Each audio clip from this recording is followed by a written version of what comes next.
Hi friends, ಎಲ್ಲರಿಗೂ ನಮಸ್ಕಾರ. ಸರಸು ಅಡುಗೆ ಚಾನಲ್ಗೆ ಸ್ವಾಗತ. ಫಸ್ಟ್ ಟೈಮ್ ನಮ್ಮ ವಿಡಿಯೋ ನೋಡುತ್ತಿದ್ದರೆ ಪ್ಲೀಸ್ ಸಬ್ಸ್ಕ್ರೈಬ್ ಮಾಡಿಕೊಳ್ಳಿ. ಇವತ್ತು ನಾನು ಶಾವಿಗೆ ಉಪ್ಪಿಟ್ಟನ್ನು ಯಾವ ರೀತಿ ಮಾಡೋದಂತ ತೋರಿಸ್ಕೊಡ್ತಾ ಇದ್ದೀನಿ. ನಾನು ಅತ್ಯಂತ ಸುಲಭವಾದ ವಿಧಾನದಲ್ಲಿ ಹೇಳ್ಕೊಡ್ತಾ ಇದ್ದೀನಿ. ಇದು ನಿಮಗೂ ಕೂಡ ಇಷ್ಟವಾಗುತ್ತೆ. ನೀವು ಕೂಡ ಒಂದ್ಸಲ ಈ ರೀತಿ ಮಾಡಿ ನೋಡಿ. ನಾನು ಮೊದಲಿಗೆ ಒಂದು ಪಾತ್ರೆಗೆ 2 ಗ್ಲಾಸಷ್ಟು ನೀರನ್ನು ಹಾಕಿ ಇದನ್ನು ಬಿಸಿ ಮಾಡಲಿಕ್ಕಿಟ್ಟಿದ್ದೆ. ಈಗ ಮತ್ತೊಂದು ಪಾತ್ರೆಗೆ 1 ಟೇಬಲ್ ಸ್ಪೂನ್ ಆಗಷ್ಟು ಎಣ್ಣೆಯನ್ನು ಹಾಕಿಕೊಂಡು ಅದಕ್ಕೆ ನಾನು ಇಲ್ಲಿ 200 ಗ್ರಾಮ್ ಆಗಷ್ಟು ಶಾವಿಗೆಯನ್ನು ತಗೊಂಡೇನಿ. ಇವಾಗ ಇದನ್ನು ಚೆನ್ನಾಗಿ ಫ್ರೈ ಮಾಡಿಕೊಳ್ಳೋಣ. ಇದು ಶಾವಿಗೆ ಕೆಂಪಾಗುವ ರೀತಿಯಲ್ಲಿ ಫ್ರೈ ಮಾಡಿಕೊಳ್ಳಬೇಕು. ನಾವು ಎಷ್ಟು ಚೆನ್ನಾಗಿ ಫ್ರೈ ಮಾಡಿಕೊಳ್ಳುತ್ತೇವಲ್ಲ ಅಷ್ಟು ಚೆನ್ನಾಗಿ ಉಪ್ಪಿಟ್ಟು ಉದುರಾಗಿ ಬರುತ್ತೆ. ಇದು ನಿಮಗೂ ಕೂಡ ಇಷ್ಟವಾಗುತ್ತೆ. ನೋಡಿ, ಈ ರೀತಿ ಕೆಂಪಾಗುವವರೆಗೂ ಚೆನ್ನಾಗಿ ಫ್ರೈ ಮಾಡಿಕೊಳ್ಳಬೇಕು. ಇವಾಗ ಚೆನ್ನಾಗಿ ಫ್ರೈ ಆಗಿದೆ. ಇದನ್ನು ಮತ್ತೊಂದು ಪಾತ್ರೆಗೆ ಹಾಕಿಕೊಳ್ಳೋಣ. ಇವಾಗ ನಾನು ಇಲ್ಲಿ 3 ಟೇಬಲ್ ಸ್ಪೂನ್ ಆಗಷ್ಟು ಎಣ್ಣೆಯನ್ನು ಹಾಕಿಕೊಂಡೇನಿ.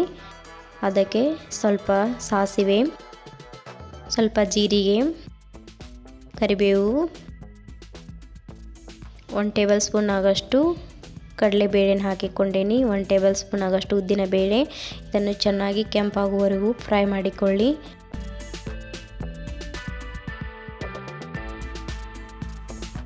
ಇಲ್ಲಿ ನಾನು ಸ್ವಲ್ಪ ಗೋಡಂಬಿಯನ್ನು ಹಾಕಿಕೊಂಡೇನಿ. ನೀವು ಬೇಕಿದ್ದರೆ ಹಾಕಿಕೊಳ್ಳಿ, ಇಲ್ಲಾಂದರೆ ಸ್ಕಿಪ್ ಮಾಡಿಕೊಳ್ಳಿ. ಇವಾಗ ನಾನಿಲ್ಲಿ ಹುರಿದಿಟ್ಟಿರುವಂತಹ ಶೇಂಗಾವನ್ನು ಹಾಕಿಕೊಂಡೇನಿ.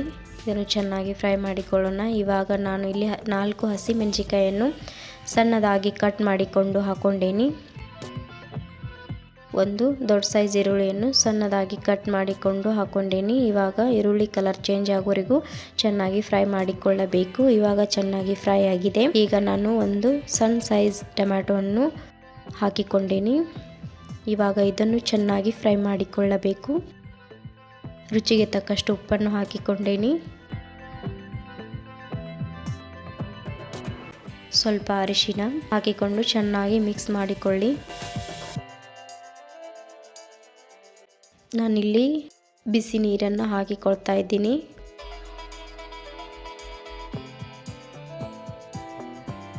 ಸ್ವಲ್ಪ ಬೆಲ್ಲ ಹಾಕಿಕೊಂಡೇನಿ. ನೀವು ಬೇಕಿದ್ದರೆ ಹಾಕಿಕೊಳ್ಳಿ, ಇಲ್ಲಾಂದರೆ ಸ್ಕಿಪ್ ಮಾಡಿ. ಬೆಲ್ಲ ಹಾಕೋದ್ರಿಂದ ತುಂಬ ಟೇಸ್ಟಿಯಾಗಿ ಬರುತ್ತೆ. ಅದರಿಂದ ಬೆಲ್ಲವನ್ನು ಹಾಕಿಕೊಂಡೇನಿ. ಇವಾಗ ಇದನ್ನು ಚೆನ್ನಾಗಿ ಮಿಕ್ಸ್ ಮಾಡಿಕೊಳ್ಳಿ. ಇವಾಗ ನೀರು ನೋಡಿ ಕುದಿತಾ ಇದೆ. ಇವಾಗ ಫ್ರೈ ಮಾಡಿಕೊಂಡಿರುವಂತಹ ಶಾವಿಗೆಯನ್ನು ಇದಕ್ಕೆ ಮಿಕ್ಸ್ ಮಾಡಿಕೊಳ್ಳೋಣ.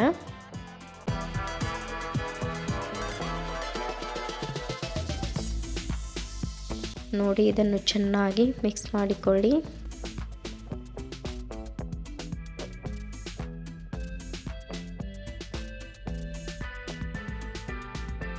ನಾನು ಇದಕ್ಕೆ ಒಂದು ಮುಚ್ಚಳನ ಮುಚ್ಚಿ 1-2 ನಿಮಿಷವರೆಗೂ ಬೇಯಲಿಕ್ಕೆ ಬಿಟ್ಟಿದ್ದೆ. ನೋಡಿ, ಇವಾಗ ಚೆನ್ನಾಗಿ ಬೆಂದಿದೆ. ಇವಾಗ ನಾನು ಲಾಸ್ಟಿಗೆ ಕೊತ್ತಂಬರಿಯನ್ನು ಹಾಕಿಕೊಂಡು ಇದನ್ನು ಚೆನ್ನಾಗಿ ಮಿಕ್ಸ್ ಮಾಡಿಕೊಳ್ಳೋಣ.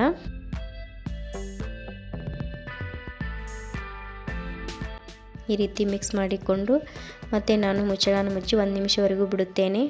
ಇವಾಗ ನೋಡಿ ಎಷ್ಟು ಚೆನ್ನಾಗಿ ಬಂದಿದೆ, ಉದುರಾಗಿ.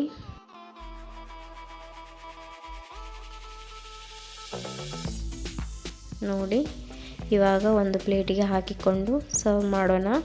ನೋಡಿ ಎಷ್ಟು ಚೆನ್ನಾಗಿ ಬಂದಿದೆ ಉಪ್ಪಿಟ್ಟು. ನೀವು ಕೂಡ ನಿಮ್ಮ ಮನೆಯಲ್ಲಿ ಈ ರೀತಿ ಮಾಡಿ ನೋಡಿ, ನಿಮಗೂ ಕೂಡ ತುಂಬ ಇಷ್ಟವಾಗುತ್ತೆ. ಪ್ಲೀಸ್ ಈ ವಿಡಿಯೋ ಇಷ್ಟವಾದಲ್ಲಿ ಪ್ಲೀಸ್ ಲೈಕ್ ಮಾಡಿ, ಶೇರ್ ಮಾಡಿ, ಕಮೆಂಟ್ ಮಾಡಿ. ಪ್ಲೀಸ್ ಸಬ್ಸ್ಕ್ರೈಬ್ ಮಾಡಿಕೊಳ್ಳಿ. Thank you.